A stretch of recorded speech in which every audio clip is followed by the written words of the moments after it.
Hello friends, good morning. आप सभी का मेरे यूट्यूब चैनल एजुकेशन टॉक में स्वागत है।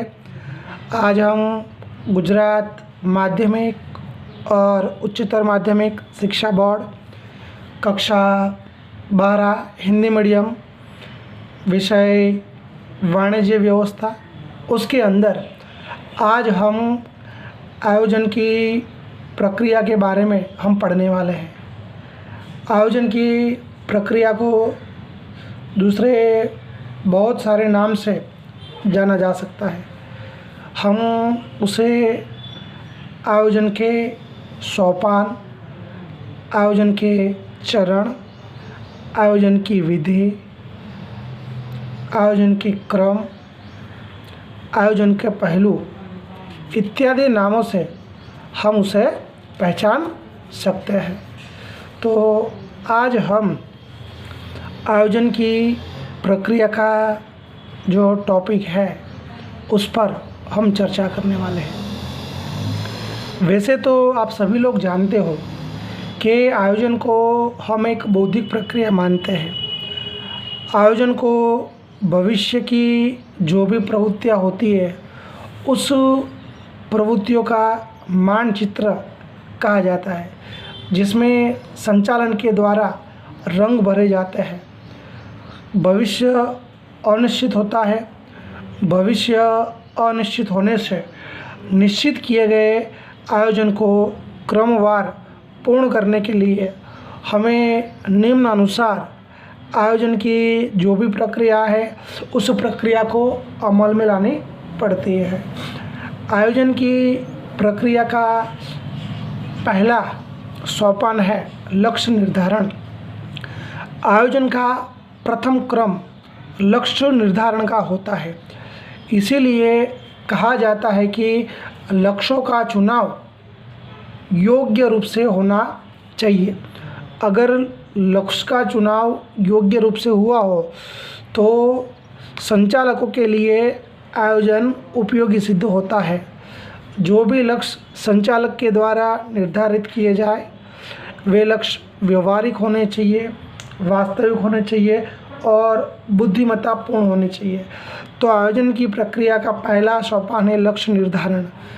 लक्ष्य निर्धारण यानी व्यावसायिक इकाई के अंदर संचालक क्या प्राप्त करना चाहते हैं यह निश्चित करना।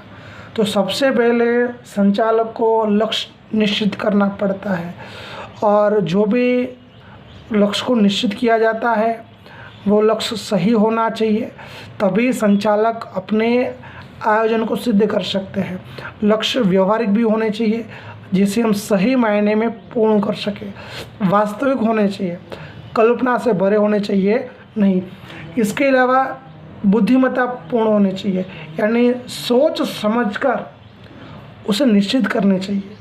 जिन लक्ष्यों को हम पूर्ण कर सके ऐसे लक्ष्यों को ही हमें निर्धारित करना चाहिए। लक्ष्य कभी भी काल्पनिक नहीं होने चाहिए, लक्ष्य हमेशा वास्तविक ही होने चाहिए। तो इस प्रकार से आयोजन की प्रक्रिया का पहला सोपान है लक्ष्य निर्धारण। आयोजन की प्रक्रिया का दूसरा सोपान है आयोजन के आधार स्पष्ट करना। तो सबसे पहले हमने देखा कि हम लक्ष्यों की स्पष्टता करने के बाद आयोजन को पूर्ण करने के लिए हमें जो भी आयोजन के आधार होते हैं उन आधारों को स्पष्ट करना बहुत ही ज़रूरी होता है। लेकिन हमें ये भी पता होना चाहिए कि आयोजन के आधार किसे कहते हैं।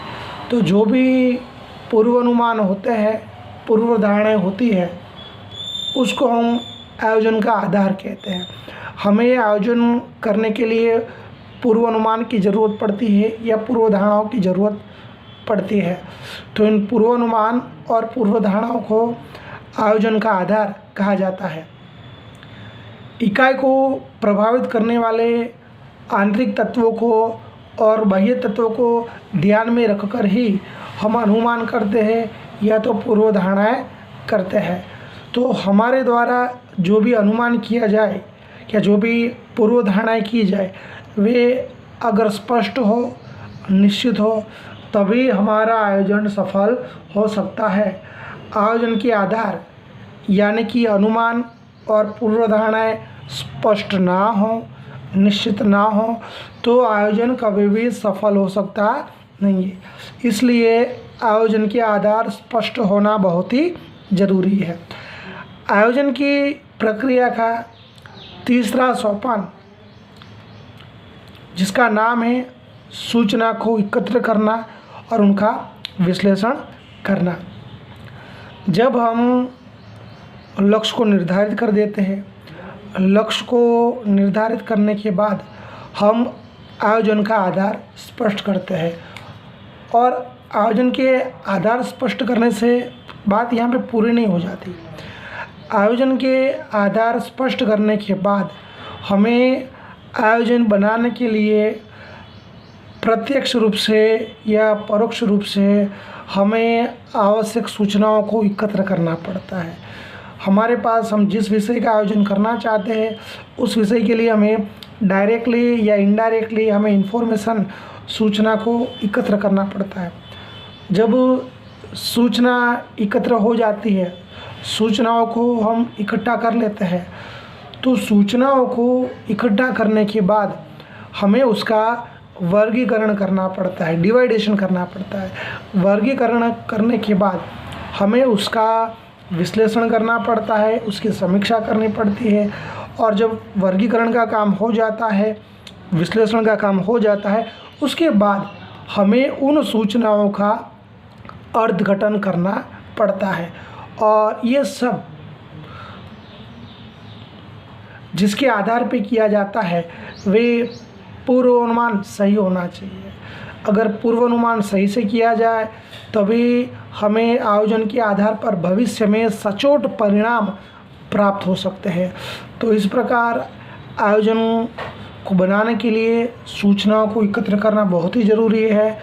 सूचनाओं को एकत्र करने के बाद हमें उसका विश्लेषण करना पड़ता है, उसका अर्थघटन करना पड़ता है और उसके बाद ही हम आयोजन का कार्य कर सकते हैं। आयोजन की प्रक्रिया का चौथा जो सोपान है, जिसका नाम है वैकल्पिक योजना तैयार करना। जब हम सूचनाओं को एकत्रित करते हैं और उसका विश्लेषण करते हैं, विश्लेषण करने के बाद हम उसका अर्थघटन करते हैं और अर्थघटन करने के बाद हमें वैकल्पिक योजना का निर्माण करना पड़ता है। संचालक के द्वारा जो भी वैकल्पिक योजना बनाई जाती है, उस वैकल्पिक योजना के अंदर लक्ष्य को सिद्ध करने के लिए अनेक विकल्प होते हैं, अनेक ऑप्शंस होते हैं। हमें इन सभी विकल्पों की एक सूची क्रम में तैयार की जाती है। स्टेप बाय स्टेप हम इन विकल्पों की एक सूची बनाते हैं। इसी बात को एक उदाहरण के द्वारा समझते हैं। जैसे कि किसी भी वस्तु का उत्पादन करके उस वस्तु का विक्रय करना या तो फिर तैयार वस्तु खरीद कर उसका विक्रय करना। तो इसके लिए हम एक वैकल्पिक योजना तैयार करनी पड़ती है। वैकल्पिक योजना तैयार करने के बाद उसमें जो विकल्प होते हैं उन विकल्पों का हमें उपयोग करना पड़ता है। आयोजन की प्रक्रिया का पांचवा जो सोपान है, जिसका नाम है विकल्पों पर विचार करना। जब संचालक के द्वारा वैकल्पिक योजना की सूची तैयार हो जाती है, उसके बाद हमें सभी विकल्पों पर विचार करना पड़ता है, जिसके अंदर इकाई को प्रभावित करने वाले जो भी आंतरिक तत्व होते हैं, बाह्य तत्व होते हैं, या तो जो भी हमारे पास विकल्प उपलब्ध होते हैं, उन सभी के बारे में हमें उसमें विचार करना पड़ता है। और उसके लिए हम आयोजन को एक बौद्धिक प्रक्रिया मानते हैं। जब हम विचारों पर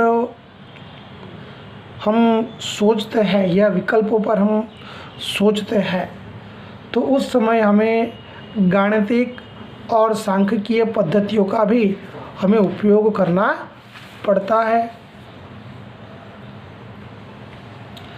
जिसे व्यावसायिक इकाई का कार्यात्मक संशोधन कहा जाता है। हम कार्यात्मक संशोधन के द्वारा एक आदर्श योजना का निर्माण कर सकते हैं। तो यहाँ पे एक सवाल निकलता है कि कार्यात्मक संशोधन किसे कहते हैं। तो सभी दोस्तों आपको पता है कि हम आयोजन बनाने के लिए वैकल्पिक योजना तैयार करते हैं।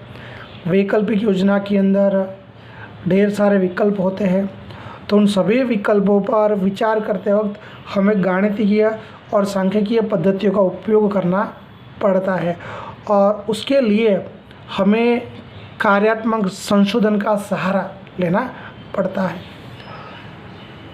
आयोजन की प्रक्रिया का जो छठा क्रम है या जो छठा सोपान है, जिसका नाम है निश्चित योजना का स्वीकार करना, तो हम इसी क्रम में आगे बढ़ते रहते हैं। हम सबसे पहले लक्ष्य निर्धारित करते हैं। लक्ष्य निर्धारित करने के बाद हम आयोजन के आधार स्पष्ट करते हैं।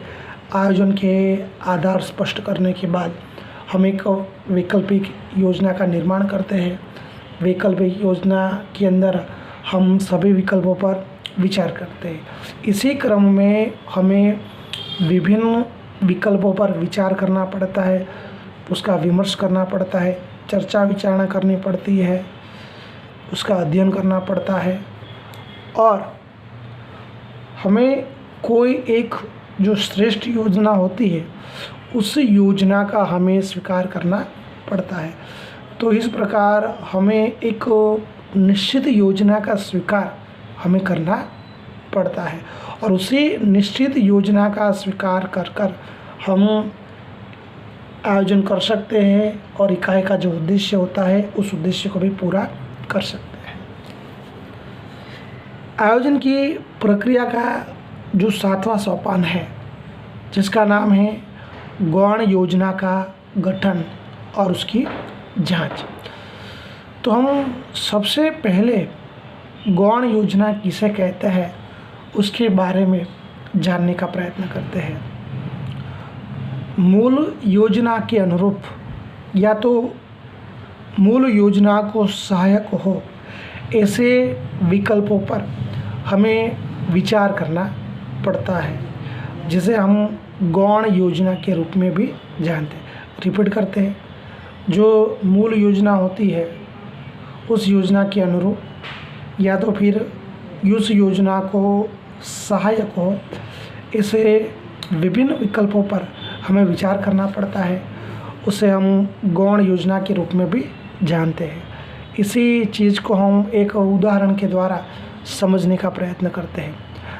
कार बनाने वाली कोई कंपनी अगर टायर बनाए या तो बाहर के खरीदी के द्वारा इस विषय में जो निर्णय करे उसे हम गौण योजना कह सकते हैं। क्योंकि कार बनाने वाली जो कंपनी है वो कंपनी अगर टायर का निर्माण करना शुरू कर देती है तो हम उसे गौण योजना ही कह सकते हैं, क्योंकि आखिर में जो टायर है वो टायर कार का हिस्सा माना जाएगा। तो यहाँ पे कंपनी के द्वारा जो टायर का उत्पादन का काम किया जाता है, टायर का उत्पादन किया जाता है, ये पूरी योजना मूल योजना के अनुरूप है। मूल योजना कार बनाने की है और उसी योजना को हम सफल बनाने के लिए क्या करते हैं कि वही टायर बनाने का काम करते हैं। तो यहाँ पे मूल योजना को हेल्प करते हैं या तो उसके अनुरूप काम करते हैं। इसी वजह से इस गौण योजना उसे कह सकते हैं। जब गौण योजना तैयार हो जाती है तो गौण योजना तैयार होने के बाद उसकी हमें सफलता की जांच करनी पड़ती है, क्योंकि अगर हम उसकी सफलता की जांच करते हैं तो जिसकी वजह से भविष्य के अंदर मूल योजना में किसी प्रकार की कोई समस्या नहीं आती, किसी प्रकार की कोई अवरोध उत्पन्न होते नहीं है और हम मूल योजना को सफलता से हम लागू कर सकते हैं या तो हम उसे श्रेष्ठ तरीके से सिद्ध भी कर सकते हैं।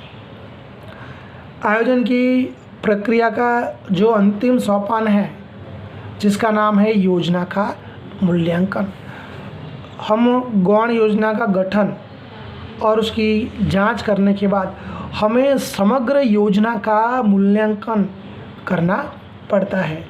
इकाई में हमें जब जब आवश्यकता पड़ती है तब तब हम योजना का मूल्यांकन करने के लिए जो भी विशेषज्ञ होते हैं, जो भी एक्सपर्ट होते हैं, जो भी सलाहकार होते हैं, उनकी सहायता में लेनी पड़ती है। विशेषज्ञ या सलाहकारों की सहायता लेने से हमें योजना का सही प्रकार से हम मूल्यांकन कर सकते हैं। योजना के बारे में हमें सत्य मत, सही विचार की प्राप्ति होती है और उसके आधार पर ही हम योग्य निर्णय ले सकते हैं। हम सभी जानते हैं कि आयोजन यह एक सतत चलने वाली प्रक्रिया है। जब हम आयोजन की इस प्रक्रिया में क्रमवार आगे बढ़ते जाते हैं तब हमें देखो और आगे बढ़ो, अंग्रेजी में लुक एंड लिप, इस सिद्धांत को अपनाना पड़ता है। प्रत्येक क्रम में योजना का मूल्यांकन बहुत ही आवश्यक है। तो यहाँ पे एक छोटा सा सवाल भी निकलता है कि आयोजन की प्रक्रिया के अंदर हमें कौन से सिद्धांत को अपनाना पड़ता है। तो आयोजन की ये जो प्रक्रिया है, उस प्रक्रिया के अंदर देखो और आगे बढ़ो, लुक एंड लिप का जो सिद्धांत है, उस सिद्धांत को हमें अपनाना पड़ता है। तो दोस्तों, हमने आज के इस टॉपिक में आयोजन की जो प्रक्रिया है, उस प्रक्रिया की हमने चर्चा की। एक बार फिर से केवल उसके मुद्दे की हम बात करते हैं। आयोजन की प्रक्रिया के अंदर सबसे पहले हमें लक्ष्य निर्धारण करना पड़ता है। लक्ष्य निर्धारण करने के बाद हमें आयोजन के आधार स्पष्ट करने पड़ते हैं। आयोजन के आधार स्पष्ट करने के बाद सूचनाओं को एकत्र करके उसका विश्लेषण करना पड़ता है। उसके बाद आयोजन बनाने के लिए हमें वैकल्पिक योजना का निर्माण करना पड़ता है। उसके बाद हमें विकल्पों पर विचार करना पड़ता है। विकल्पों पर विचार करने के बाद हमें निश्चित योजना का स्वीकार करना पड़ता है। निश्चित योजना का स्वीकार करने के बाद गौण योजना का गठन और उसकी जांच करनी पड़ती है। और जब गौण योजना का गठन और उसकी जांच हो जाती है, उसके बाद हमें योजना का मूल्यांकन करना पड़ता है।